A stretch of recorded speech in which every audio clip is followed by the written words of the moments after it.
Good evening, everybody. I'm David Thomas. This is Mr. Bo Gill. Hello. Welcome to this edition of Bedford County Live.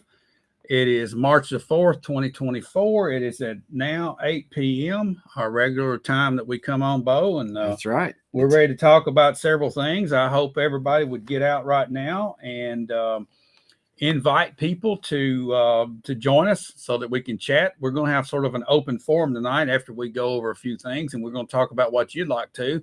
And right now, we want to especially thank our sponsor, Dennis Young Insurance here in Shelbyville. I see some people starting to come in. While we're going on this commercial break, be sure and watch the break. But after you watch the break, we're going to make some announcements and go over some house cleaning stuff.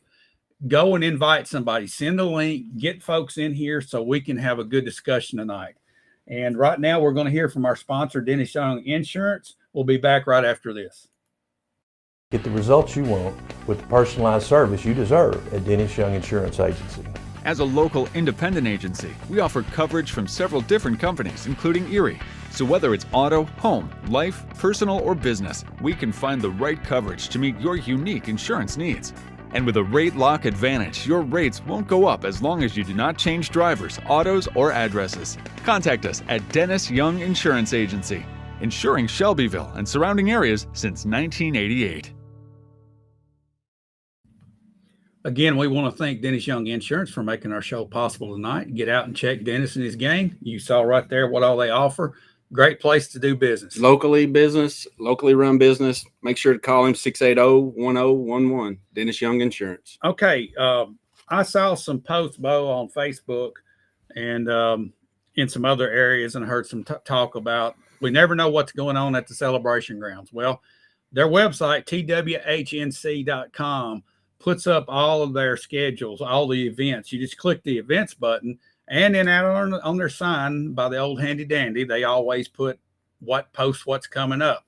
This past weekend, we had a demolition derby. That's right. Crash them, stash them. Yeah, and did you make the demolition derby? No, I didn't. Go to the demolition. I didn't derby, either. But I heard it was a smash. But coming up on March the 9th, we have the Arena Cross Championships, which there's going to be round 5 and round 6 held here, Bo. That's part of their championship series, and that is motocross inside of an arena. It's great. So, it's entertainment. It's a good show. They have all ages, but this is the big ones here. They've got the number 6, 5. Well, round 5 is March the 9th, which is this coming weekend. And then on March the 22nd through the 23rd, they'll have round 6, which will be a 2-day event, and that's narrowing it down, getting ready for the championship. So they've got this one coming up, and then down at the end of March, we have the round 6. But between there, we have the Tennessee Walking Horse National Trainers Show, which is March 13th through the 16th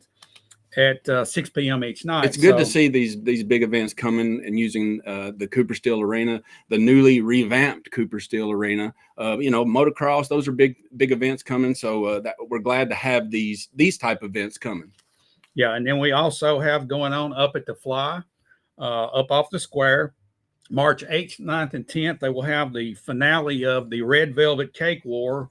Nice production that they've had on. They had it this past weekend. Good attendance. It starts at 7 o'clock each night. If you go to their website or to their Facebook page at the Fly Arts, and I think that's the one at Fly Arts. That is it.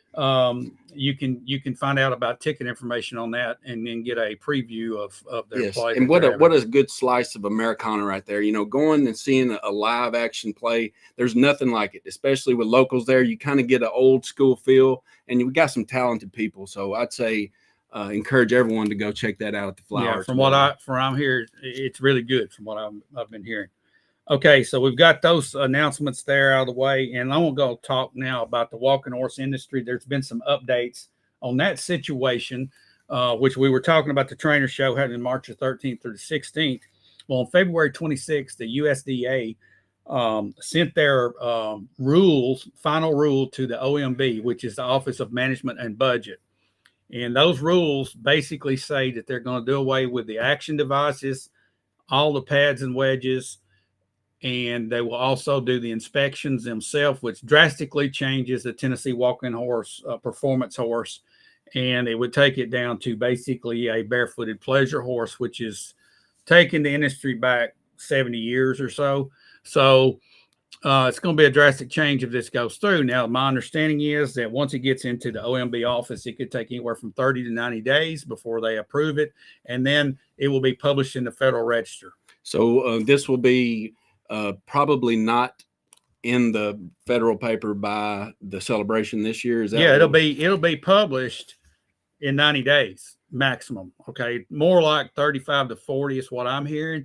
And then at that point, the walking horse industry will probably try to get a federal injunction to get it stopped, and then debate this and try to take it to court to get it stopped. What I hear, David, is a lot of questions from locals, and I'm one that quite don't understand a lot of it. But they always hear these rulings that have gone against the walking horse industry, and yet each celebration, it seems that the walking horses are well, they seem to be with the action devices and everything that they said that they've taken off. But why? No, they hadn't taken them off. What? But they've ruled this rule right here will take them off. It will take them once off if it goes into effect. And they say once that thing's published in the Federal Register, that in 270 days it goes into effect. Which, if it were to play out without any kind of injunction, it would be next year.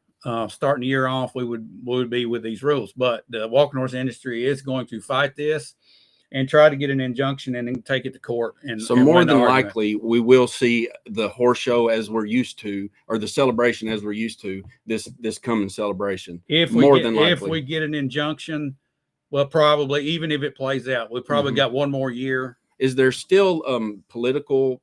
A political, I guess that's all it is political. But is there? I know in 2020 or in 2016, it was almost there, and then it disappeared. Well, the regulations has it gone too far now to where it won't? I don't know.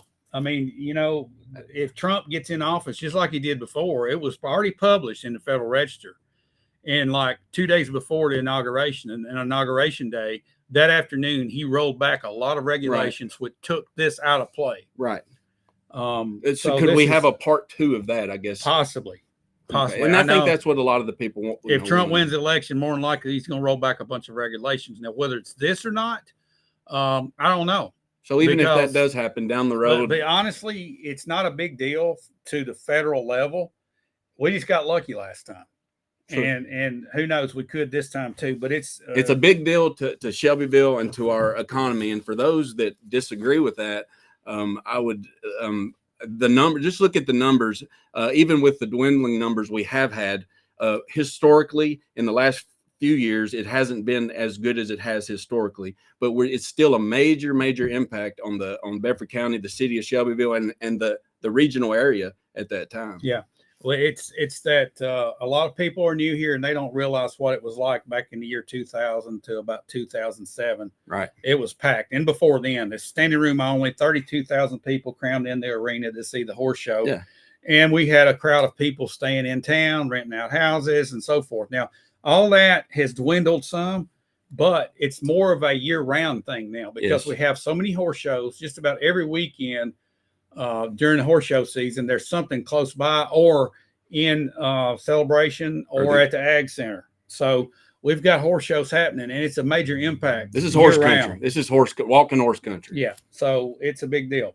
But we're going to try to keep you up to date on that as things arise. I've got my ear to the track on that, and hopefully we'll hear something soon where there's been an injunction once this thing gets printed, and then they can go and make their case in court. Let them all go. Okay.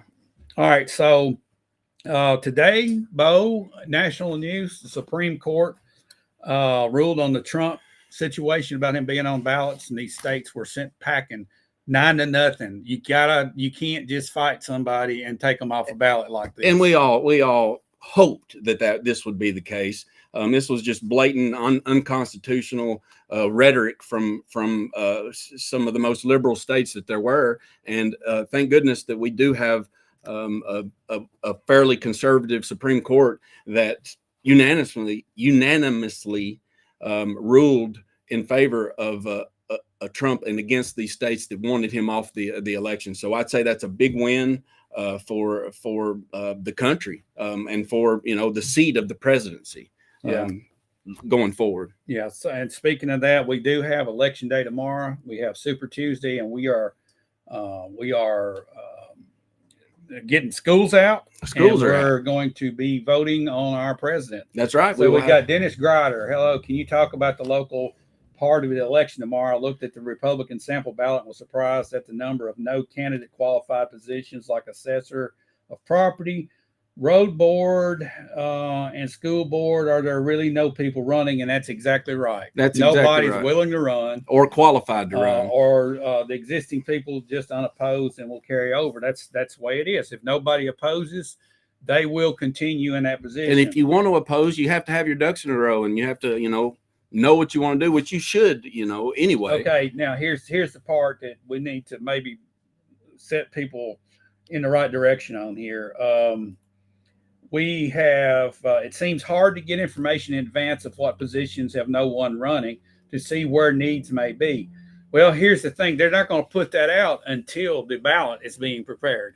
And people make announcements when they're going to run. If you see no announcements made, then more than likely nobody's running. Yeah. And that's something that if a concerned citizen base should keep their eye on throughout the year, and to see who's running and who's not. You can find out these things. They're not kept secret, but most of the time people think, well, so-and-so somebody ought to run against him. Well, they don't. Sometimes they do, sometimes they don't. But I would say that you got to be qualified. You don't need to be thinking you're going to do this on a whim. And I think that's what it protects you from is those type of bad actors that can get in there. But no, I think that's the road superintendent, Mark Clanton. He'll be running unopposed. And then also there's no one on the school board. You will, though, be voting for a lot of delegates, I believe. Yeah, delegates we choose a candidate, then we nominate the delegates. That's right. And so do your homework on the delegates. There are some names that you may they're see on the ballot. There's a sample ballot. If you go to the Bedford County Election Commission and click on ballot, you can look at the exact ballot that you will have in front of you tomorrow. But I will say next year or in 2026, you'll have a really a larger election. That'll be the county commissioner will all come up. You have several, and then in the fall you have a city election. City election. Now, Josh brings this up. Since this is a primary, Josh Blevins, most of those races will have candidates running as independent. Tomorrow's election is just a primary for those wanting to run as Democrat or Republican. Very good clarification. Most of our local candidates run independent. That's right. And that bothers me, but it's just the way it is. Well, it's just the way it is in small towns, and honestly, it should be. You don't have to show your hand up front, but that's the way. Right now, it doesn't really. It qualifies, but right now it's really there's no really too good. And this opens up a can, Bo. When I see that, it makes me think that people don't think that a conservative or Republican label matters, and it does matter at the local level. Everybody thinks that that's just about national and state, and it doesn't matter local. Let me tell you something. The repercussions that this county has faced over the last 5 or 6 years with higher taxes comes from not knowing who you're electing. That's right. And they might be a Republican in name only. And that is a problem that we have not only in this county, but in numerous surrounding counties and throughout the nation. It seems to be the popular party. If you look at the early voting totals from 2020 to 2024, there's a substantial lower number of Democrats that participated in the early voting. And there is an increase in the Republican. That increase is about the amount of the Democrats that didn't vote. So they're either not voting or they're going to the Republican Party. You want to get a picture of whether we have a local conservative government or a liberal local government. Look at the amount of developments that are coming in here that are high density.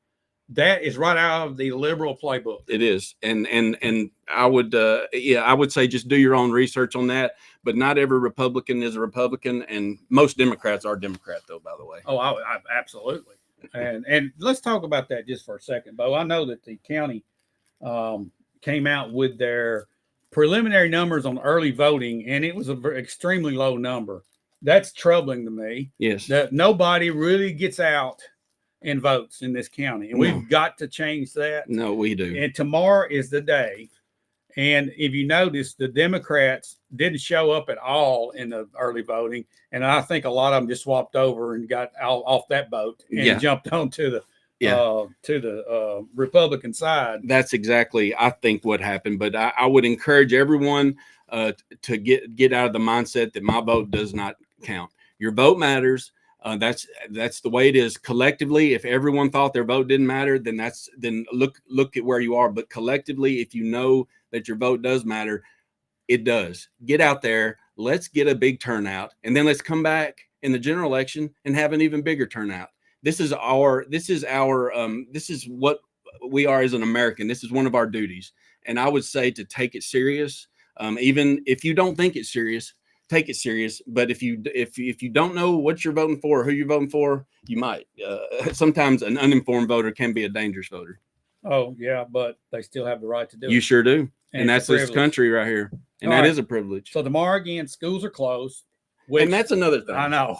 Okay. Schools were open when not too long ago when I was in school. I mean, it was something I think that somehow we learned about the voting process during those days when elections were held at schools. We actually held our own little mock elections in elementary school and throughout. I understand that the safety aspect of this, you're letting so many people in the school. I understand that, but come on, I think that it is good for the little ones to see and vote. So tomorrow, when you go vote, take your little one with you. Let them observe it and give them a spanking if they're too loud. Right? I mean, it's kind of you need to be kind of quiet in there. I'm not going to say anything about that. They'll get you arrested. Bo. Well, hey, I don't care. They need spankings. Yeah, they do. All right, so we got that going on tomorrow, which kind of caught me off guard. I forgot about that. Yeah, no, but school's out. It is happening. Schools are out. That's okay. Right.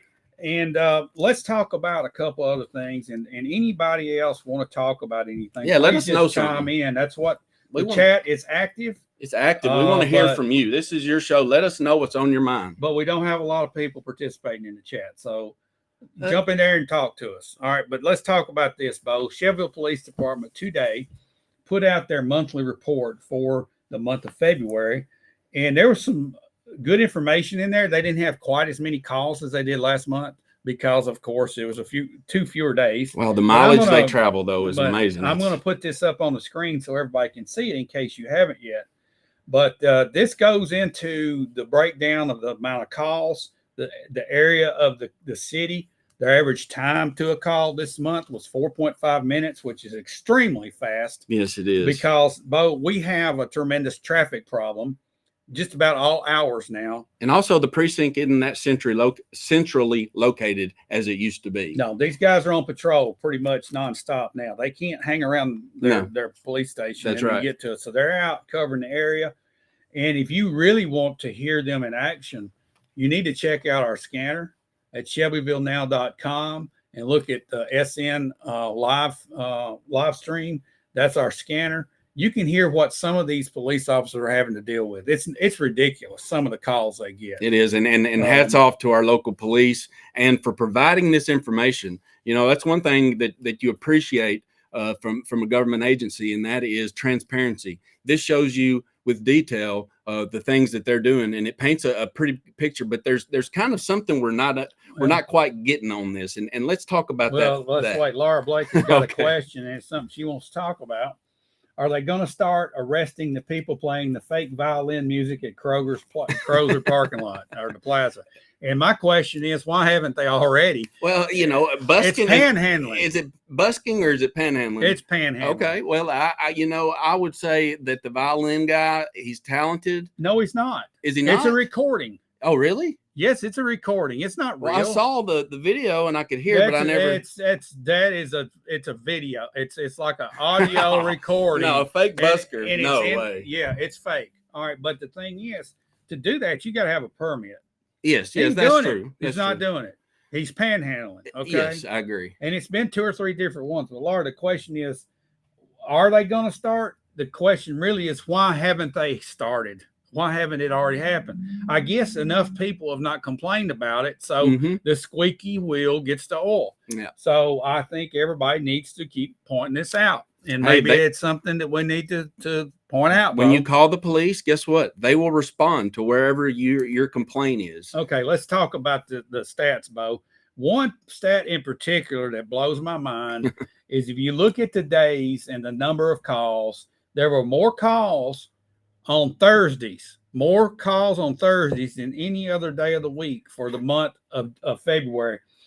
I just want to know one thing. Why? And not just by a little bit, by about 100 calls. I mean, this is something that is a phenomenon, I believe. Is Thursday is there something about a discount if you call in the police that day or something? Do you get some kind of award? I don't. I'm open. I'm asking. Does anybody know? Why would Thursday be more crime than on Friday or Saturday, for crying out loud? My guess would be Saturday. I mean, that Saturday. Did we have full moons every Thursday? I think so. Maybe yes, that's what happened. That happened. Does anybody Climate know? change. It's moon change. Y'all heard about that? All right. So anyway, Emily, she shopped at the Dollar Tree a few days ago. Noticed the entire parking lot. Emily's saying payday. More crime goes up on payday. I don't know. All right, Donna Smith, just for your information, another War Trace water line break reported yesterday on Lee Road. And yes, and it seems like nothing has been done, or at least publicly acknowledged, not since to deal with the problem over there. Not since the last meeting got canceled, so they're still not dealing with it. I'm sure that behind the scenes things are happening, but it's a failure. Why wouldn't you? Right? Why wouldn't you notify the public if you're doing something? Because exactly. That's a very logical question, but apparently that is not how you roll in War Trace. I don't know. I mean, maybe they have let somebody know, but to get back to the Thursday, why the police is, I'd like to look at alcohol sales on Thursdays. Maybe that's it. Maybe it's just a day people are ready for the weekend. Payday, what people get paid on Thursday, so they go commit crimes. I don't know. I think they would be never heard that logic their groceries, before. But I don't know. But it's mind-boggling. Money equals crime is what you say. I don't know. Maybe everybody goes and gets drunk on Thursday. I don't know what it is. Say we look next month. Next month we'll look forward to their fine report that they've had here. And if Thursday is still, then we really need to know what's up with Thursdays. I mean, I don't get it. It's no rhyme or reason to me. But anyway, that is something just to think about. And going back to Emily's comment about the parking lot being trashy, out of money on Thursday. So they're going, who knows? That's as good a theory as any, Dennis. Yeah. But the other thing Emily was talking about was the parking lot being trashed up next to Walmart. That gets down to the property owner. Yep. Sure does. It's up to the people that own that property to maintain that property. I know in our parking lot, I had people come and just dump trash in it over the weekend who had to get it out there and clean it up. I did. Well, when you see the city, the way it is. They have street sweepers, but when you go to other towns, you see the street sweeper in the shopping parking lots. Those businesses are paying for those. Yeah. And it's up to those businesses to collectively clean that up. But you're right, it is a total, it's trashy up there. It's almost out of sight, out of mind. But maybe, but that's a place. The traffic is big through there. It is. You would think that somebody from one of the businesses would get out there and pick it up. I mean, that's just the way it is. It's terrible, though. It's a shame. People will throw trash anywhere. It's a shame. I mean, honestly, it's disgusting how people will treat other people's property. We've just seen that example with how the city of Shelbyville's property was treated by vagrants here recently. That has been cleaned up, by the way. Big shout out to the Public Works and Shelbyville Police Department. We're on this police report, Bo, and I think it's an awesome thing that the Shelbyville Police Department is doing, putting these numbers out so they can they're giving an account to what they're doing and where our taxpayer dollars are going. I wish every department, county and city and state and everybody would put a report together like this so we can actually see what we're paying for. And when you listen, like that response time, it's like 4 minutes. It seems like they respond faster. I mean, you can see this you can hear this in real time on the scanner. And I mean, these guys don't mess around. When it's called out, they go right to it. It's entertaining, if nothing else. Yeah. Laura Blake brings this up. It's a mentality of not my problem, talking about the trash, or someone else will do it. I think you're right, Laura. Yeah. But these business owners, if I would want to keep the parking lot clean as possible. I think that maybe they've got that mentality too, that somebody else is going to do it. And the street sweeper ain't coming through anytime soon. So hopefully they will get this message and take action, because it is, there's several parking lots around here that we see that, and it does not make a city look welcoming or appeasing when you see that type of mess. Let's talk something else, Bo. What do you want to talk? We said we weren't going to really get on this, but the homeless situation for the last month, there's been a lot of exposure brought to it, and our police department and public works have got in there and cleaned up by the river at a couple spots, and they're monitoring other places. And I think they've done a good job of dealing with the problem issues there. They've done a phenomenal job with the cleanup and dealing with the issues, and also other problem areas or potential problem areas are being driven by and patrolled in these areas. So the police presence is heavy around these areas, but it needs to be in this area. I think they're sending. Well, I know that the Shelbyville Police Department and City of Shelbyville is sending a strong message: is that homeless, you're not welcome here. Now, we understand that there are our own homeless, and there are things that happen, and we understand that does happen, but there are places and there are people to take care of that on a temporary basis. But what we were becoming was a haven for people from out of town. Murfreesboro. I did an interview with a guy. He had just gotten out of jail in Murfreesboro, and he came to Shelbyville because word on the street was that's the place to go. Now I believe and I hope that the word on the street is Shelbyville is not the place to go. So a big shout out to our city police, our public works, for the citizens that have been involved and have been vocal about this issue, and for the city council in particular, Bobby Turnbow, city manager, and Mayor Randy Carroll. Great job, but it's not over. It's kind of like maintenance now. It's maintenance time. Let me address something Laura Blake's talking about. I moved to Tennessee. I've noticed a serious lacking of garbage cans outside of places anywhere. And Southern Cup says, "Hey, y'all. What's up? Hey, Southern What's up, Cup?" But Laura, businesses don't want to put garbage cans outside because it requires maintenance, i.e. employees emptying them or city workers emptying them. Let me tell you my situation, Laura. We've got a major size dumpster, and we're going to have to put a lock on it. And we had cans at one time. Well, the cans get stolen with the trash in it sometimes.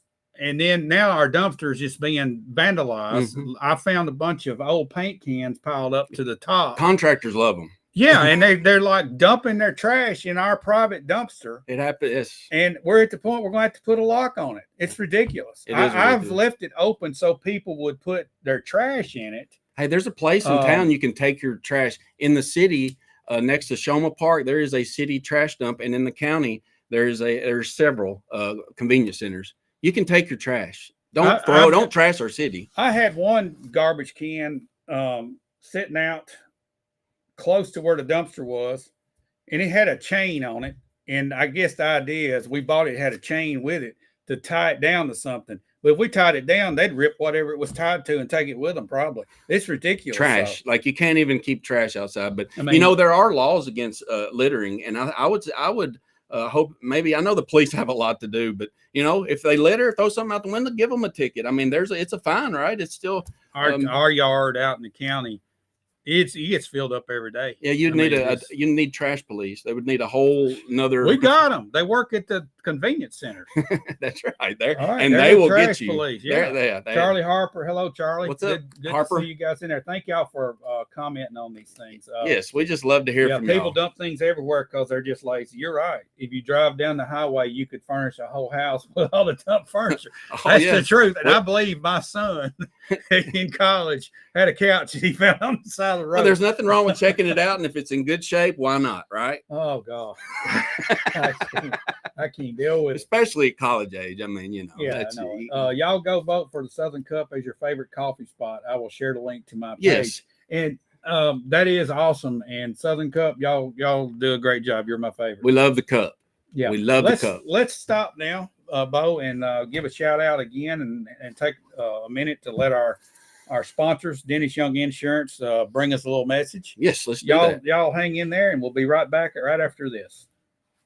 Get the results you want with the personalized service you deserve at Dennis Young Insurance Agency. As a local independent agency, we offer coverage from several different companies, including Erie.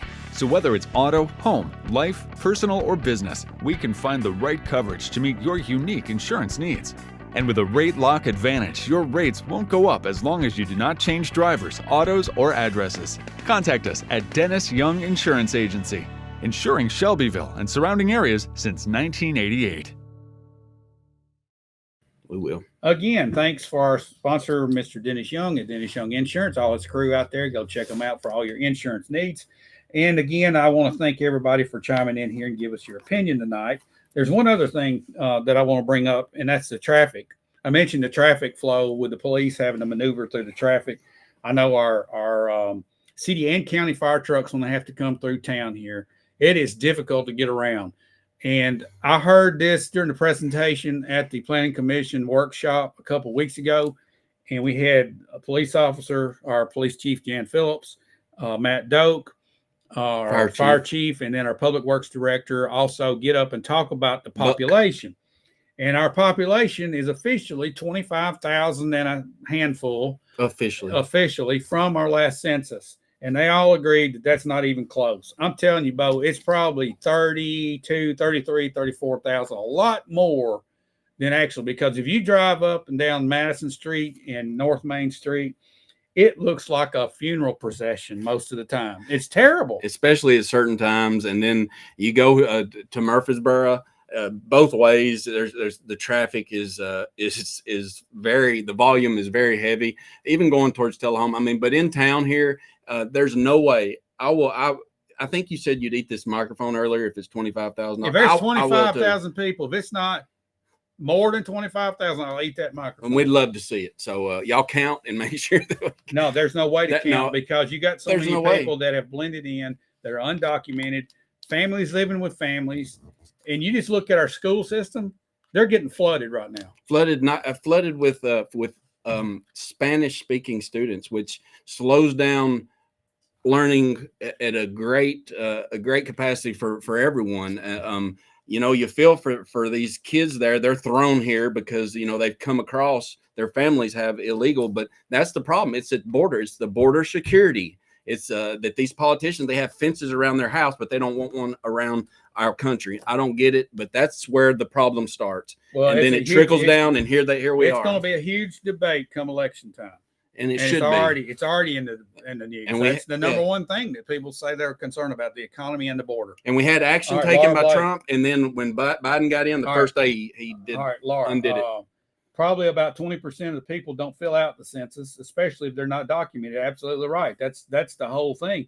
And it might be 25% around here, Bo. It's terrible. Or more. Yeah, I wouldn't doubt it. And a lot of people, they're packed into houses. I mean, there might be 20 people in the house.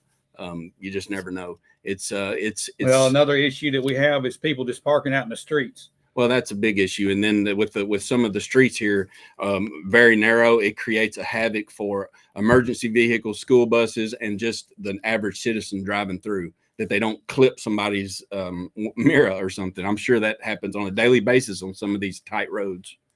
Yeah. So drive slow. It's definitely a problem, but I don't know. There's not an answer here that locally we can do about it other than when people break the law, arrest them. Well, that's it. And report. If you see something, say something. The police will respond to this stuff. And the only way for them to know sometimes is for you to call them. But I would say, let me ask you this, Bo.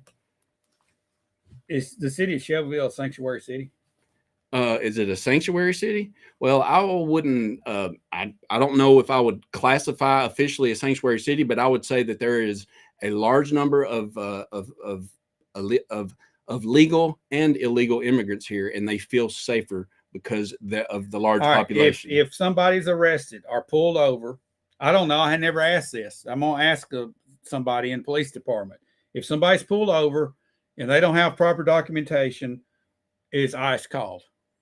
Well, I don't know that answer either, but the way I'm leaning is know that they're not. Okay, then that means we're a sanctuary city. It seems to be. It seems that every city is a sanctuary city. Then we're a sanctuary nation, is what we are. Right, but there are some places that will actually call ICE and report illegal.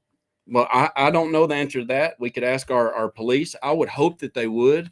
I've seen several that have been, questionable coming across on the reports, but I've never read Well, a I report mean, where that's happened. if you see no driver's license on about half of them, Yeah. what's that telling you? It's well, obviously. What Do it's they telling just leave it at home? No, No, they're driving without a driver's they're license. undocumented illegal aliens. Exactly. So at this point, where can our local law enforcement officers go? I mean, they're supposed to be reported to ICE, but you to know, law. but then ICE, their work has changed. They're so busy with other things that I would say that they've been told not to respond a certain level. You've heard about the suppression that ICE has had, and the way that they've really tied what the ICE agents can do. So I would say that they're told not to even respond to us here. I don't know. I mean, I guarantee you that knowing that our police leadership and sheriff leadership, that they do reach out and do the proper channels to contact them. But I would almost guarantee it's more on the federal government Laura side. Blake, as a legal immigrant, I say that yes, I should be called, but it's just the same repeat. No driver's license, no driver's license, no driver's license. Yes, it is. But somebody like Laura there that's gone through and gotten proper documentation and everything like that, how does it make her feel when all of this is going on and they're just getting let right through? Obvious. I think it's obvious. Yes, I think when it is she too. Says, I say that yes, I should be called that. And I feel her pretty much. And I feel her. I mean, she's right on. So, there you go. There's a good example of someone doing it the right way, and then and we see more examples of the wrong way, and it not get punished and and let Laura go. Says it really hacks her off. It pisses me off to no end. Yes. Okay. All right. Very well said. I mean, I'm for immigration because we are all immigrants to some. I mean, really. Absolutely. But there is a way. There are gates in that border down at the south and a proper way to get in. Yes, and language is a big part. You should first know the language before you come in. Several don't. I would hate to go to another country and not know the language. I would prepare myself to immigrate to another country. Okay, Kathy Scheidler. Yes, it is repeat. I got hit by an illegal and $6,000 worth of damage to my car. I did too, and mine was hit and run. There's where border crossings affect us right here. Yeah, I mean, you 9 times out of 10, if they're undocumented, they're out of here because they don't have a license and they don't have insurance, and they somehow got a car, bought it from somebody off Facebook or. And let's not forget the vehicular homicide that happened on 231 North from the rodeo, and that guy, they let him go at the hospital. Yeah. Seen him still gone. TBI was supposed to be there. He was in Vanderbilt. He's gone. So what kind of priority do they have on him? Well, it's a mess. And it's not going to get any worse until everybody at every level steps up. It's going to take the people to do it. It's exactly right. That's exactly right. See something, say something. So, you see how in my opinion, we are a sanctuary city by definition. Well, I would say I cannot disagree with you, David. I cannot disagree with you. I hate, you know what? I don't like to admit it really, but I can't disagree with you. It is what it is. Sometimes you got to admit what you don't like. Yeah. All right, guys, it's been a good night. We've opened up some cans of worms and had a lot of topics. We'll be back again this same time next week. Bring friends with you. And I want to do one other thing before we leave. Bo, almost forgot. We have a name the place contest with our photos. And this is the third one. This past weekend on Saturday, I posted a picture. And you got to read real careful. If you go back to that post, read that post that I put up real careful. Real careful. And it tells you what the answer is that I'm looking for. Yeah, I didn't get it right. A lot of people missed it. I missed it. Yeah, it's there. So you guys go and participate in that. There's going to be a good prize for the winner. Anybody that gets it right is going to be put in a drawing. And if you get it, if you put an answer up, be sure and share the post, because if you get it right, and you shared the post, you're going to get entered twice. So that's 2 chances to win the prize. We've got a really good one coming up this week. And then next week on Saturday, we will be posting another one up on Wednesday at 4:00. Actually Tuesday, tomorrow at 4:00. We're going to stop it 4:00. And then Wednesday we'll make the announcement of who won it. So if you hadn't had a chance to get on Facebook and find that post, it was posted Saturday, and it's really easy, but you got to be careful the way you answer. I don't know. He's getting really creative, y'all. Y'all watch out. Read it very carefully. Yeah. That's all I got to say. Well, guys, thanks for watching tonight. Thanks for participating with us, and be thinking about what you want to talk about next week. I know the water trace water thing is still an issue. We don't want to beat that to death because we want to give everybody a chance to think about it and kind of see what's going on and chime in. Let us know how things are going. Anything you want to talk about, we're willing to open that can of worms. We sure are. Bring it on. Guys, thanks for watching. We'll be back again, same time, same place next week.